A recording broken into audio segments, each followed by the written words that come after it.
Live from WRAL News Headquarters in Raleigh, your number one source for local news. WRAL News, coverage you can count on. The 79th annual Raleigh Christmas Parade is just over a month away. Coming up, how the father of the 11-year-old girl who was killed at last year's Christmas parade is speaking out and calling for more safety measures. A weather pattern headed our way. We have a system that's going to push some moisture our way for tonight into early tomorrow morning. And then a second system will bring rain for parts of the weekend. I'll walk you through the timeline on Futurecast for both. New developments overnight from the war in Israel, with the power supply expected to be cut off any minute in Gaza City. This is a live look right now. Daytime, it'll be hard to tell when that power gets cut, but you see the smoke rising right there as our country is now sending aid to Israel.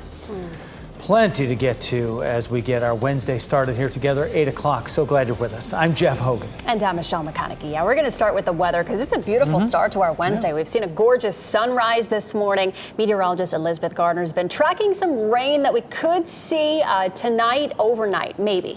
We've been watching the system down in the Gulf of Mexico for the last couple of days. The Hurricane Center said maybe this is going to become a tropical system, and they're saying it's probably not. But it is pushing some moisture northward. Some heavy rain with this across Georgia and Florida over the next 24 hours. But for us, we're going to be on the north edge of it, and our amounts will be much lighter. We're starting to see some cloud cover pushing up from the south right now. Those clouds will continue to thicken up through the afternoon. By the evening commute, there could be a little bit of light rain, but our atmosphere is very dry right now. So this first round during the evening commute could evaporate before it reaches the ground. Now, by 8, 9 o'clock, we might start to see more of that reaching the ground, but the amounts will still be fairly light, and we may see very little rain at all around Roxborough, South Hill, up near the Virginia line from this whole system. We could see some light showers from Durham to Rocky Mount southward during the morning commute. And then after that, this slides out quickly. We'll see sunshine by noon, which is good news for fairgoers as the fair opens in Raleigh at noon. We take a live look at Franklinton. We're seeing a mix of sun and clouds here, a pretty view there. 55 degrees is our temperature around the Triangle area. So it's a pleasantly cool start. A little chilly in Roxborough at 46, but most of us are looking at mid to upper 50s right now. We'll climb to 74 for the high this afternoon with increasing clouds and a few light showers this evening, some scattered rain overnight and into early tomorrow. We have another round of rain that will affect us on Saturday. I'll show you the timeline for that front coming up. Eric? Well, Elizabeth, taking a look at traffic out there right now. The biggest issue for you this morning as you're on your way in, that is going to be congestion. Taking a live look, this is I-440 at Capitol Boulevard. You can see folks stacked up there in the westbound lanes. And one potential issue we want to tell you about, this is going to be Wade Avenue at the 440 interchange. You can see there's a good bit of traffic around there, and that is likely because there is a new traffic pattern there this week. WRAL's Brett Neesey was driving through there a little bit earlier. He said that's got a lot of folks confused. Some folks having to take some last-minute detours and U-turns. So you'll want to pay close attention if you're headed in this way. Otherwise, we're looking pretty good across the Raleigh area. Just a couple of extra minutes. Notably, coming in from Wake Forest, that's going to be 11 minutes. We'll keep a close eye on things here, bring you updates as things change. The father of Haley Brooks, this 11-year-old who was killed during Raleigh's Christmas parade last year, is speaking out. He's calling out the mayor after the event was nearly canceled this year. WR's Kelsey Coffey joins us now with what he said at City Council. What message was her father trying to get across here? Kelsey? Jeff, good morning. Haley's dad says he was hurt and offended by how all of this played out. And it's quiet here this morning on Fayetteville Street, but in just over a month, this street will be packed and full of people as the city's 79th annual Christmas parade will be happening, even though it was almost canceled. Last year, 11-year-old Haley Brooks was killed after she was struck by an out-of-control pickup truck when she was in the parade. Her dad, Trey Brooks, spoke to city leaders last night, calling out Mayor Marianne Baldwin for initially canceling this year's parade. The mayor said they were canceling the event out of respect for Haley and her family, but Brooks claims the city didn't contact the family about their decision. And instead of doing what it takes to keep the children of this community safe, you simply denied the permit and canceled the parade. And then you tried to point to my family as a cause of the cancellation, which could not be further from the truth. And Brooks is also calling for more safety measures to ensure that something like this won't happen again. And after the meeting, the mayor said that she was sorry for his loss and thanked him for having the courage to speak. She says that golf carts and horses will be allowed now that the parade is back on for November 18th, but cars and floats will still be prohibited. Kelsey Coffey, WRAL News, live in Raleigh. One person is in the hospital after a head-on collision that shut down multiple lanes of I-540 for more than an hour overnight. Brett East drove the WRAL breaking news tracker to that scene. This head-on crash happened between Lumley Road and Aviation Parkway on the westbound side of I-540. Take a look at all the damage to one of the cars involved in this crash. This is new video from the WRAL breaking news tracker. Police tell me somebody was driving the wrong way on I-540 West when this crash happened just after 3 this morning. The driver of the car traveling the right way had to go to the hospital, but is expected to recover. Police say alcohol is likely a factor, but they are working to confirm that. They say this is still an ongoing investigation. Tow trucks showed up just before 4:30 this morning to remove these cars and reopen all westbound lanes of 540. In Raleigh, Brett East, WRAL News.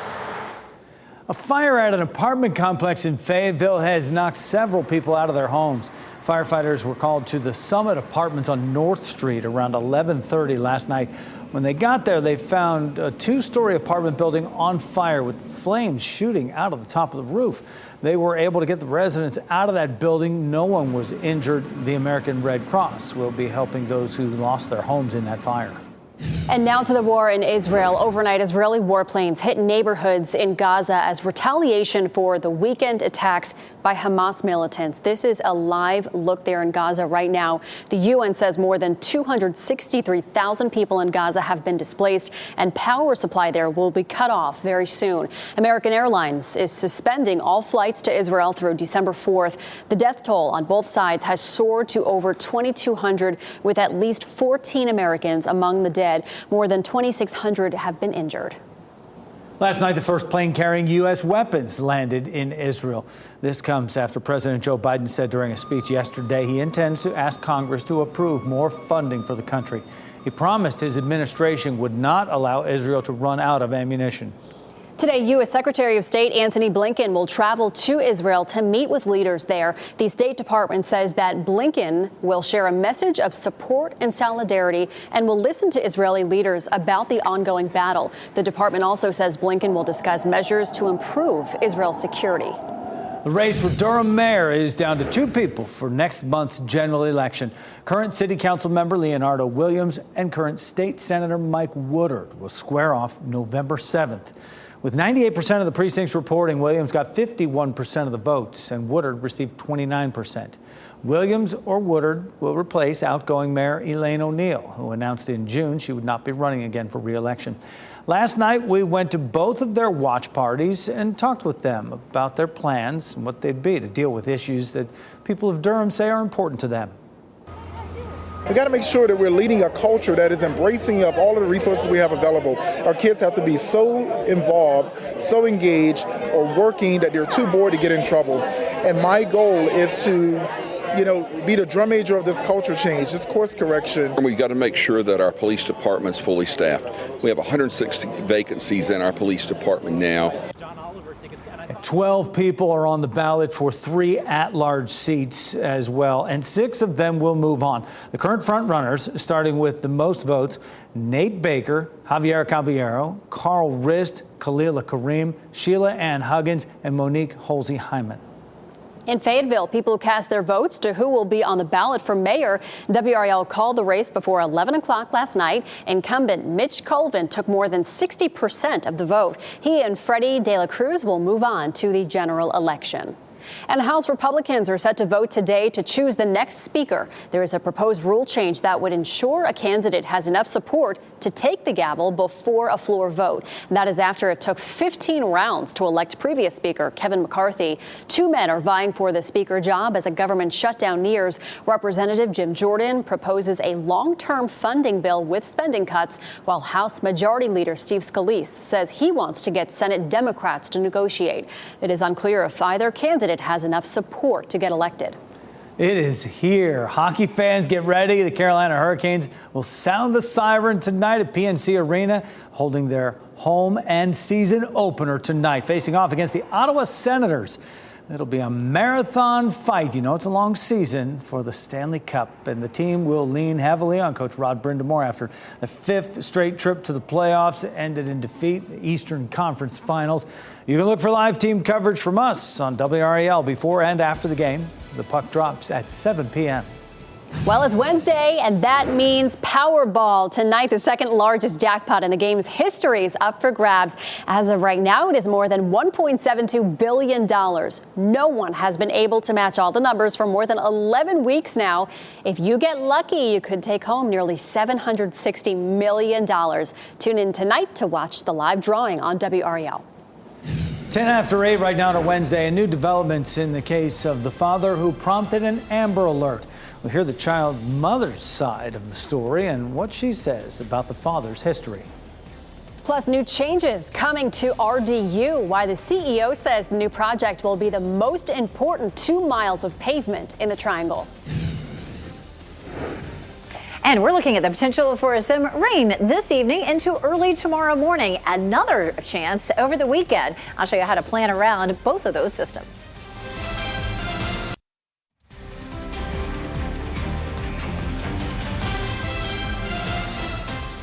.8:14 is the time right now. This is a live look. Chapel Hill right now. And the Franklin Street intersection right there. Top of the hill as you watch WRAL News, available on Hulu and the WRAL app on your TV or streaming device. Seems we want it both ways. You know, we had a nice week and all, but we do need some of the rain that's on the way as well, Elizabeth. We do want it both ways, don't we? It's so true, especially over the weekend. You know, it's going to be a pretty dry week for us. And then, here comes the weekend. We have some rain in the forecast, but we do need some. Goldsboro seeing mostly sunny skies, a little bit of high thin cloud cover. Same thing here in Apex and Chapel Hill. Good bit of sunshine there in Fayetteville. Chapel Hill's courtesy of Top of the Hill Restaurant. Looking good out there. We have a system that's developing in the Gulf. We've been talking about it for the last couple of days. If you happen to be watching the late evening newscast, Mike said that, the Hurricane Center has kind of dropped this in terms of a system that they're watching to become tropical. But still, there's going to be a lot of heavy rain from parts of Georgia and Florida. We're not going to see the heavy rain because we're going to be just on the north edge of this system. We will see increasing clouds. You can see that as we get through the day. We'll pause it right here at 5 o'clock, and you can see some waves of rain trying to work their way up around the triangle. This first round is going to be really light and may not even reach the ground because our air mass is so dry right now. We'll continue to see that pushing northward, though. So by 8 or 9 o'clock, we may have some patchy light rain. You might run into some of that if you're leaving the Hurricanes game. I know a lot of folks excited about that game. And then tomorrow morning, same thing. Some patchy light rain from the Triangle area southward, maybe enough to run the windshield wipers. But it is likely to move out by the time the gates of the State Fair open officially for this year's fair at noon tomorrow. The rest of the afternoon looks good. We have another system, actually 2 of them. One comes in late Friday night, and then the cold front in the afternoon on Saturday. Still looking at a chance for showers. This doesn't look like it's going to be terribly heavy, but it will be for a good chunk of the day on Saturday. This is our Gulf low developing and pushing in. Again, you can see a good bit of heavy rain for parts of Florida, Georgia, even South Carolina, but we're just on the northern fringes of it. It slips off the coast of the southeast, and we should see a fairly dry day Friday. We do have that little system that moves in late on Friday night into early Saturday morning, and then followed by the cold front. So that does bring us a chance of rain for a good chunk of the day on Saturday. Once that moves out, we'll see clearing skies, but we may cloud up briefly on Sunday afternoon, but it does look dry. So 50% chance for early tomorrow, but it would be light rain late Friday. And then again, Saturday afternoon, we have that chance for some scattered showers. First 3 days of the fair look like this. That rain's going to move out. We'll see sunshine for tomorrow, starting at noon, 77 in the afternoon. Friday during the daylight hours, it's going to be fine. We do have some rain late in the forecast, but it's likely after the fair closes. And then on Saturday, some rain on and off, especially in the afternoon. New tropical storm Sean in the 5 a.m. advisory, moving northwest at 13 with 40-mile-per-hour winds. It's just way out here in the Atlantic off the coast of Africa, dissipating by early Monday without affecting land. So that's definitely some good news. Saturday, we're going to continue to watch that. I know that the timing of that rain will be important to a lot of folks. So as we get more information, we'll share that with you, Eric. Elizabeth, taking a look at traffic here at 8:17 a.m. Congestion going to be the biggest issue for folks out there on the roads. Take a live look now. This is going to be out there at I-540 US 401 Lewisburg Road. Things are moving a little bit smoother than they were just a couple of minutes ago, but still, if you're headed that way, 540 westbound, you're going to want to add a couple extra minutes to your drive time. Another live look right now. This is going to be I-440, the Belt Line, right at New Bern Avenue. Again, some traffic there as well. So, of course, we are still in that rush hour time. So take it slow. Be safe out there on the roads this morning. With new developments that are coming out now, more than 24 hours after police say a father prompted a statewide Amber Alert. You maybe heard it on your phone. This morning, the child's mother is sharing her side of what happened after the father was arrested for taking that girl. Her 4-year-old daughter, Paisley, was abducted by her father, Mitchell Grayson, from a Durham apartment on Saturday. Police say he also assaulted an adult in the process of doing that. WRAL Sarah Kruger spoke with Candace Oldham, the mom, who says Grayson has a history of violence and hopes he can one day be in their daughter's life, but not until he gets help. I want people to understand that if that's not the way you go about getting your child in the first place, there's a certain way to do it, and it's not choosing violence or hurting people. Grayson made his first court appearance yesterday. He was given a $25,000 bond. Paisley was found safe and is back at home this morning. New this morning, U.S. Representative George Santos is now being accused of identity theft. These new charges add to his already long legal battle. A newly filed indictment accuses Santos of stealing the identities of campaign donors and then using their credit cards to ring up tens of thousands of dollars in purchases. The 23-count indictment replaces the one filed against the New York Republican in May. That one charged Santos with embezzling money from his campaign, lying to Congress about his wealth, and other offenses. Happening today, ECU Hillel is holding a prayer vigil for Israel amid the ongoing war. Students, faculty, and the community plan to come together to show support and pray for peace and healing. This event is hosted by the school's Jewish organization. It's happening in the Ladonia Wright Cultural Center. 3 officials in the Nashville community are either suspended or under investigation by the SBI. The town's police chief, J.T. Winstead, and the HR director, Matt Joyner, have been suspended with pay since September 27th. Joyner tells WRAL he made an allegation against the police chief, and now he's being retaliated against. Chief Winstead did not respond to our request for comment. And separately, we learned that a third person is being investigated by the SBI. Nash County Magistrate Jason Barnes is accused of assaulting a woman in early September. The SBI also has not responded to our request for comment. A Franklin County man is accused of embezzling more than $4,000 from a youth sports league. Deputies say Jamie Murray was the ringleader of a long-standing scheme to defraud the Bunn Youth Sports League. The most recent federal tax records show Murray as the owner of the nonprofit group. The clerk's office tells WRAL he's facing 2 felony embezzlement charges. We are one day away from the start of the North Carolina State Fair, and today the final preparations are going to be focused on food. The Wake County Environmental and Health Safety Division will be at the fairgrounds to inspect food vendors. There are some new foods to check out this year, including a jerk barbecue chicken mac bowl, brisket and waffles on a stick, and strawberry cheesecake slush. You can see the full list on WRAL.com. The State Fair begins tomorrow and runs through October 22nd. Jeff, you're going to be there on Friday. What are you eating first? I can't wait to get there. And it's something off that list. It's so hard to decide. I don't know. Just up the road there's some pretty big changes taking off at RDU International. This is a live look right here on the right side of your screen outside the airport Terminal 2 this morning. The FAA has given the green light now for the airport to begin construction on replacing its primary runway. RDU's president and CEO says it'll be the most important 2 miles of pavement in the triangle. The change will make the runway longer. It will be built about 500 feet from the current one, so they will be able to continue operation all during construction. The move will also make room for the future of more gates at Terminal 2. The project is expected to cost about $500 million and will be completed by 2028. And today's the second and final day for TSA's recruiting event. If you're interested in working at RDU as a TSA agent, they're looking to hire ahead of the busy holiday schedule. TSA has both full-time and part-time positions available. You can stop by the DoubleTree at Research Triangle Park from 9 a.m. until 3 in the afternoon.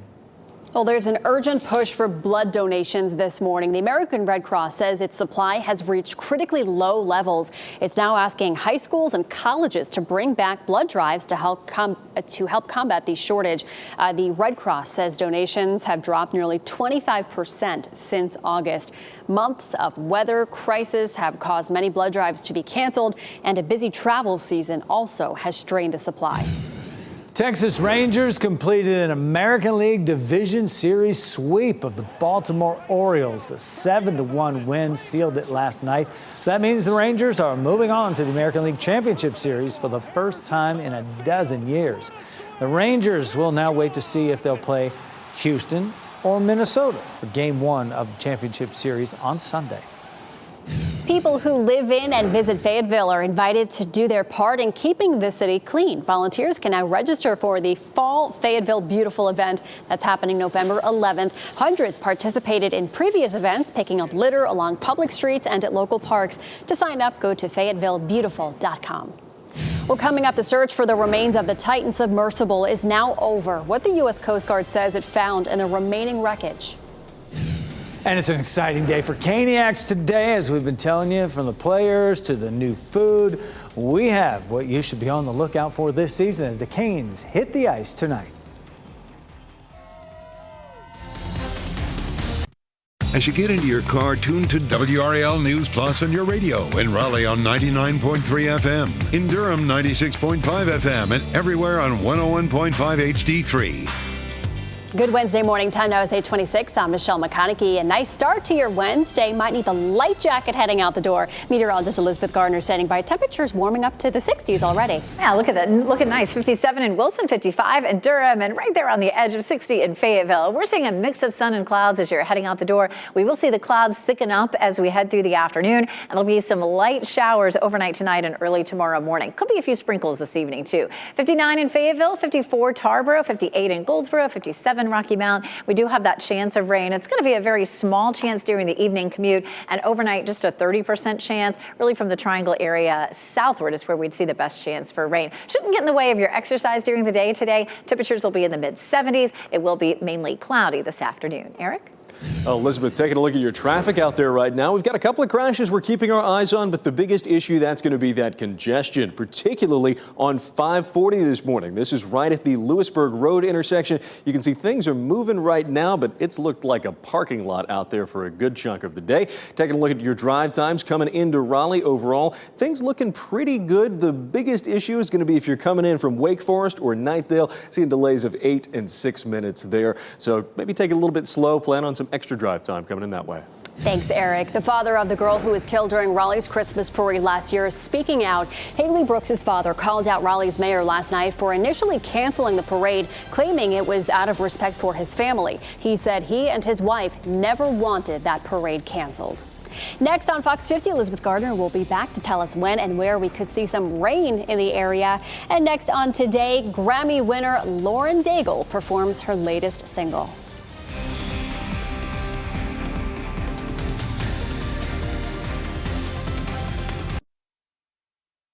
Shot in 4K ultra high definition. Your number one source for local news. WRAL News. Coverage you can count on. The 79th annual Raleigh Christmas Parade is just over a month away. Just ahead, how the father of an 11-year-old girl who was killed at last year's parade is speaking out and calling for more safety measures. Two systems I'm watching. One's going to push some Gulf moisture our way late today into early tomorrow. And a second one brings a cold front through on Saturday. I'll go over the timeline for the rain for each one. PNC Arena will be jam-packed tonight as Caniacs fill the seats inside for the Hurricanes home opener game. Just ahead, I'll explain everything you need to know before the puck drops tonight. 8:30 the time right now. Certainly that is part of the excitement that is getting our Wednesday revved up. Enjoy it. It's almost like they have two home openers because tonight and then they go on the road out west for 6 straight games and then come back again. So we're going to double dip that. I'm Jeff Hogan, and certainly glad to have you with us. And I'm Michelle McConaughey. Yeah, finally getting into that fall season, you know, bringing out the jackets. Hockey is back. Meteorologist Elizabeth Gardner is standing by. I think we might need to break out the umbrellas later on tonight. Let's take a look at what's happening on the big picture. We have some tropical moisture that's streaming up into the southern parts of the country, right along the Gulf Coast right now. That was a system that the National Hurricane Center last night said it does not look like it's going to become tropical, but there still could easily be some heavy rain across Georgia, South Carolina, Florida. We're going to be on the north end of this system, so we'll walk through Futurecast. Gradually, we'll see clouds increasing as we head through the afternoon. And around the evening commute time, 5 o'clock, there could be some scattered showers. Keep in mind that we have a dry air mass in place, so this first wave may actually evaporate before it reaches the ground. But we'll continue to see waves of rain moving through overnight. And around 9 or 10 o'clock, if you're coming out of the PNC Arena from the Hurricanes game, there may be some sprinkles or some patchy light rain. We'll likely see some of that in the morning as well. This is 8 a.m.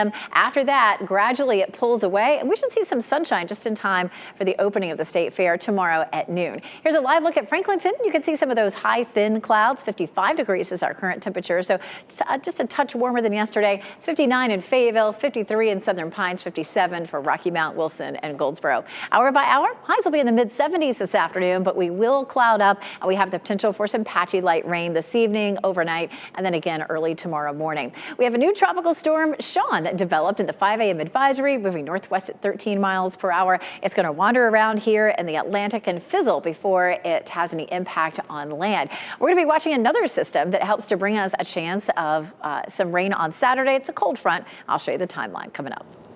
This morning, strong words from the father of the girl who was killed during Raleigh's Christmas parade last year. He's calling out the mayor for initially canceling the parade, claiming it was out of respect for his family. As WRAL's Kelsey Coffey explains, Haley's father, Trey Brooks, made it clear he and his wife never wanted the parade canceled and says no one from the city even asked if that's what they wanted.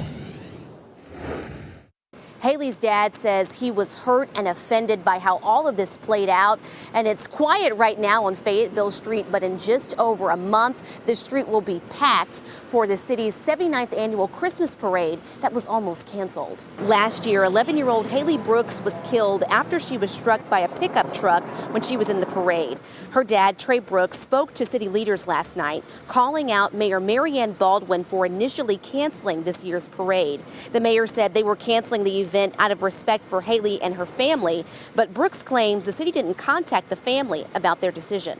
Since you did not reach out, I'm here to tell you what would honor Haley, and that would be to immediately enact comprehensive safety measures as well as procedures to make sure that they're being adhered to ensure the parade can be held safely. After the meeting ended, the mayor said she was sorry for his loss and thanked him for his courage to speak. She says golf carts and horses will be allowed at this year's parade now that it's back on for November 18th, but cars and floats will still be prohibited. Kelsey Coffey, WRAL News in Raleigh. One person is in the hospital after a head-on collision shut down several lanes on I-540 for more than an hour overnight. Brett Neese drove the WRAL breaking news tracker to that scene. This head-on crash happened between Lumley Road and Aviation Parkway on the westbound side of I-540. Take a look at all the damage to one of the cars involved in this crash. This is new video from the WRAL breaking news tracker. Police tell me somebody was driving the wrong way on I-540 West when this crash happened just after 3 this morning. The driver of the car traveling the right way had to go to the hospital, but is expected to recover. Police say alcohol is likely a factor, but they are working to confirm that. They say this is still an ongoing investigation. Tow trucks showed up just before 4:30 this morning to remove these cars and reopen all westbound lanes of 540. In Raleigh, Brett Neese, WRAL News.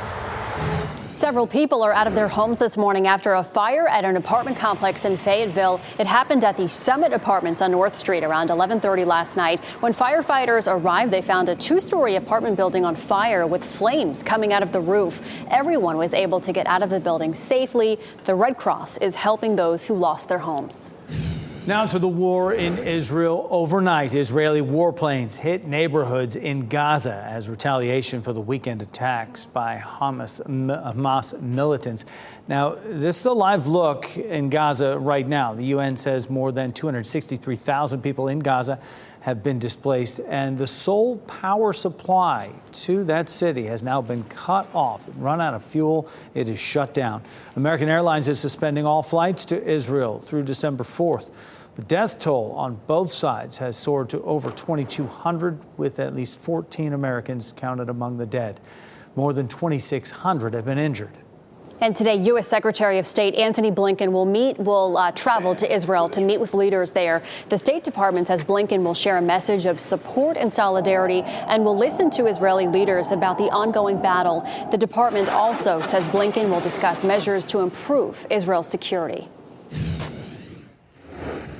And just within the last 30 minutes, we've learned Pope Francis is calling on Hamas to release all hostages it captured during its unprecedented attacks on Israel. During today's general audience in St. Peter's Square, the Pope acknowledged Israel's right to defend itself. He expressed concern for the total siege facing Palestinians in Gaza. He also pleaded for the attacks to stop, saying, quote, "War is a defeat. Every war is always a defeat." Thanks, Renee. House Republicans are set to vote today to choose the next speaker. There's a proposed rule change that would ensure a candidate has enough support to take the gavel before a floor vote. That's after it took 15 rounds to elect previous Speaker Kevin McCarthy. Two men are going for the speaker job right now as the government shutdown nears. Representative Jim Jordan proposes a long-term funding bill with spending cuts, while House Majority Leader Steve Scalise says he wants to get Senate Democrats to negotiate. It's unclear if either candidate has enough support to get elected. It's a big day for Caniacs today. Get out your red, black, and white because the Hurricanes are hitting the ice tonight. WRAL's Laura Levine explains all you need to look for during the team's season opener tonight at PNC Arena. The Carolina Hurricanes are back. They will face off the Ottawa Senators here at PNC Arena tonight. We're going to see those Caniacs walk through these doors ready for the big game. Last year's run ended in the Eastern Conference Final against Florida, so there is a lot of excitement for the start of the season tonight with all eyes on the Stanley Cup. Hurricanes reached the playoffs for the 5th consecutive year, with the last 3 coming as a division champion. Taking a look at players to watch, Andrei Shevchnikov will begin the season on injured reserve as he continues to work his way back from the ACL injury he suffered in March. And Jordan Martinook made his way to Raleigh at the beginning of this current playoff run for the Carolina Hurricanes. His first season, the Canes were swept by the Bruins when they weren't even expected to be there. Now at the beginning of this season, the Canes are favored to finish the season as Stanley Cup champions by Caesars Sportsbooks at 15-2.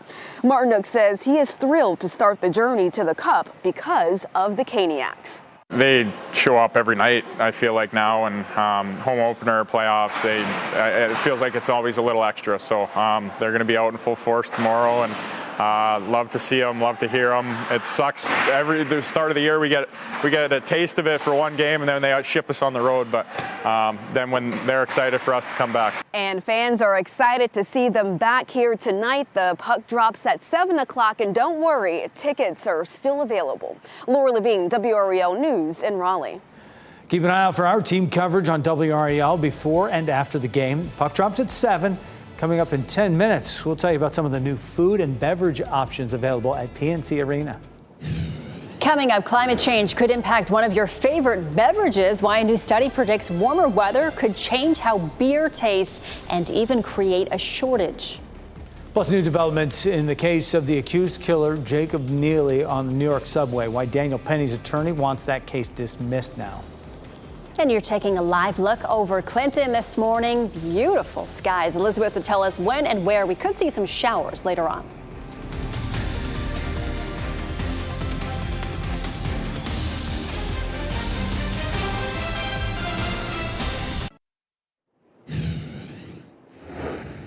It is 8:43, and we're taking a look at the big picture. Look at all this rain coming up out of the Gulf of Mexico up here toward Louisiana and Texas. There's a low that's been developing there for the last couple of days. The Hurricane Center at one point said it might develop into a tropical system, but they've dropped that now. It's still going to produce some heavy rain across the southeast, including Florida, Georgia, even parts of South Carolina. But it's going to swing off the coast and just brush us with some rain. We're going to see increasing cloud cover for the next several hours. We do have the potential for some light patchy rain from the Triangle area southward, starting as early as 5 p.m. But we have a fairly dry air mass, so there's a pretty good chance that a lot of, if not all of this, will evaporate before it reaches the ground. We'll continue to see waves of rain moving through, though. So by the time we get to 8 or 9 o'clock, we'll likely be seeing some patchy light rain that's reaching the ground from Raleigh southward. That continues overnight. We'll pause it right there at about 8 a.m. It's likely to be just a little wet with some light rain as we get into the first part of the morning commute. And then that's gradually going to shift eastward, and we should see some sunshine by noon, at least in Raleigh, where they're going to open the gates for the State Fair there at noon. So it looks like that system moves right on out. Now, if you're headed to the Hurricanes home opener this evening, most likely if you were hoping to tailgate between 5 and 6 o'clock, likely it will be dry. There could be just a few sprinkles out there. Coming out of the game, there'll be a better chance that you'll have some light rain coming out of the PNC Arena. Temperatures will be in the low 60s at that point. Fair forecast, though, looking good for Thursday. We'll see increasing sunshine and highs in the upper 70s. Should be dry Thursday. Taking a look at Friday, though, late Friday night and into Saturday, we have a chance for some scattered showers. 55 as you're stepping out the door right now. This is a live look at Warrenton. Just a little bit of high, thin cloud cover. Warrenton, you're not likely to see very much rain out of the system in the next 24 hours. We will see high temperatures climbing into the mid-70s, looking at 74 in Raleigh, 73 Durham, and 77 in Fayetteville for today. Our normal high is 75, so we'll be at or just a little above that through Saturday, and then we're going to see our temperatures take a big dive. These mild temperatures with us there in Brown stick with us through Saturday, and then on Sunday, that chilly air dives in, and we're going to see that potential all the way into the following week, starting Sunday through the next Saturday. We have a good chance of below normal temperatures, so it's going to be a little on the chilly side. And the tropics, this is really the newest and really the only thing that's happening. Moving northwest at 13 miles per hour, we have Tropical Storm Sean that developed in the 5 a.m. advisory. It's out here off the coast of Africa. It swings a little bit to the north and then becomes a tropical depression and fizzles out way before it reaches the Leeward Islands or any land. So that doesn't look like one that anybody will have to worry about. Saturday, you want to be able to plan around that. We get into the high resolution models for Saturday by tomorrow. We'll be able to time that out a little bit better, but it does look like some showers late Friday night and then again Saturday afternoon. Right now, Sunday looks dry, but a chance of some showers again for some of next week. We have the newest snapshot of the U.S. economy. Just minutes ago, the September Producer Price Index report just came out, giving us a look at inflation from the producer level. Labor Department says it went up 0.5% for the month. So inflation still a problem for the U.S. economy. It is a slightly bigger increase than what economists expected. They thought maybe it would go up 0.3%. The PPI report has always captured the attention of the Fed. Fed will not raise interest rates this month, but they leave open the possibility of raising interest rates again by the end of the year. All right, thanks, Renee. The town of Cary is mourning the death of former Mayor Coca Booth. Booth served the town for decades and saw Cary boom from a sleepy suburb to one of North Carolina's most populous towns. Cary's signature Coca Booth Amphitheater is named after him. Booth was 91 years old. Governor Roy Cooper filed a lawsuit against Republican state lawmakers, a suit that focuses on a new law that takes away the governor's power to appoint people to dozens of state boards and commissions. Cooper says it's a, quote, blatantly unconstitutional legislative power grab. Cooper vetoed the bill, and lawmakers overrode the veto yesterday, making it law. State legislative leaders have not issued any comments since the lawsuit was filed. That bill was one of 5 vetoes that lawmakers voted to override. At least 3 lawsuits have been filed since then. One filed by voters' rights activists claims the bill that made multiple changes to election laws will suppress votes. Attorneys for the man accused of killing a homeless man on a New York subway is asking a judge to dismiss the case. In May, Daniel Penny held Jordan Neely in a chokehold after Neely started shouting at passengers on the subway. Neely died soon after. A medical examiner ruled his death a homicide. In a motion filed on Friday, Penny's attorneys cited witnesses who were on the subway, and one witness described the incident as absolutely traumatizing. In June, a grand jury indicted Penny on charges of manslaughter and criminally negligent homicide. The U.S. Coast Guard says it has recovered the final remains of the OceanGate Titan submersible. The submersible imploded back in June in the North Atlantic. It was headed to the Titanic wreckage when it imploded, killing all 5 passengers. The agency says it has also recovered presumed human remains. All the evidence will be analyzed, and then the agency will hold a joint review with the National Transportation Safety Board.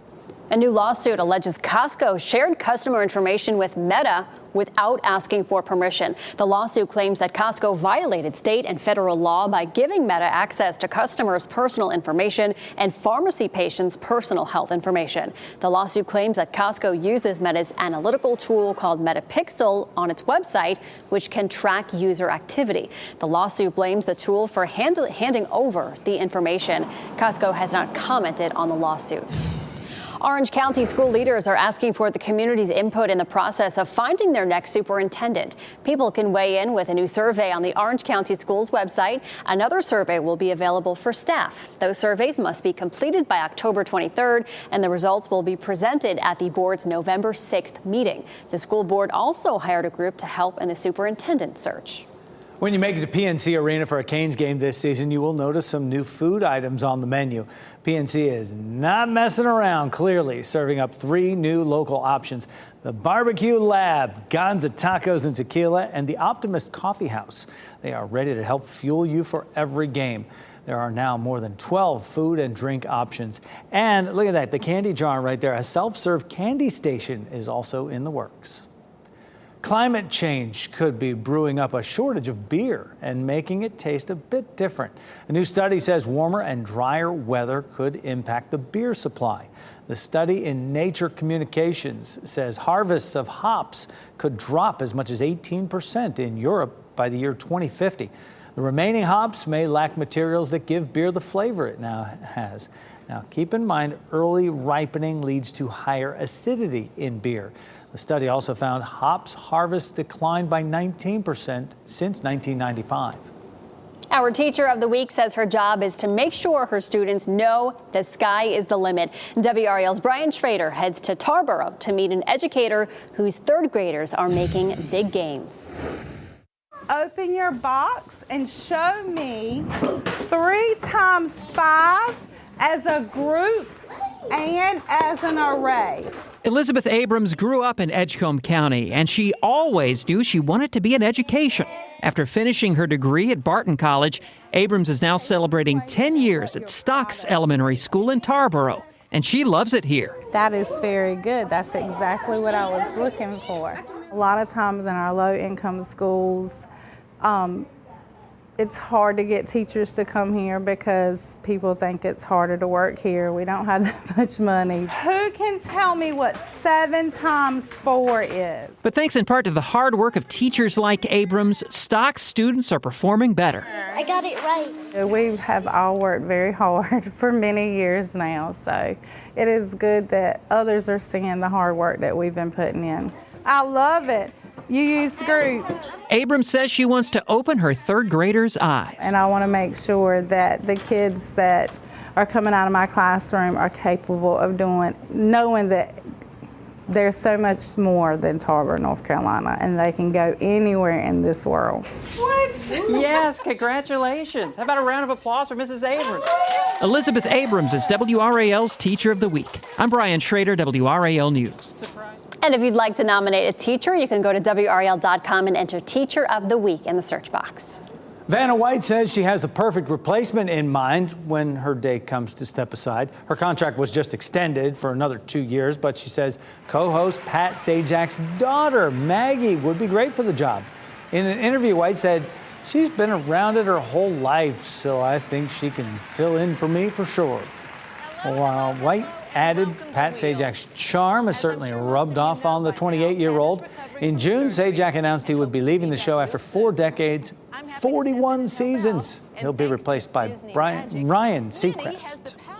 Well, check this out. A Missouri man is looking to squash a world record. Steve Keeney paddling in a giant homegrown pumpkin. He went 38.5 miles down the Missouri River in this thing. Yeah, just waiting for the paperwork to come in to make the record official. The pumpkin weighed nearly 1,300 pounds. Apparently they float, right? The previous record was held by a Nebraska man who paddled 37.5 miles, came up just short. His pumpkin only weighed 846 pounds. I'm sure his arms are tired. Wow. Here are your winning lottery numbers. We'll get another check on weather and traffic next.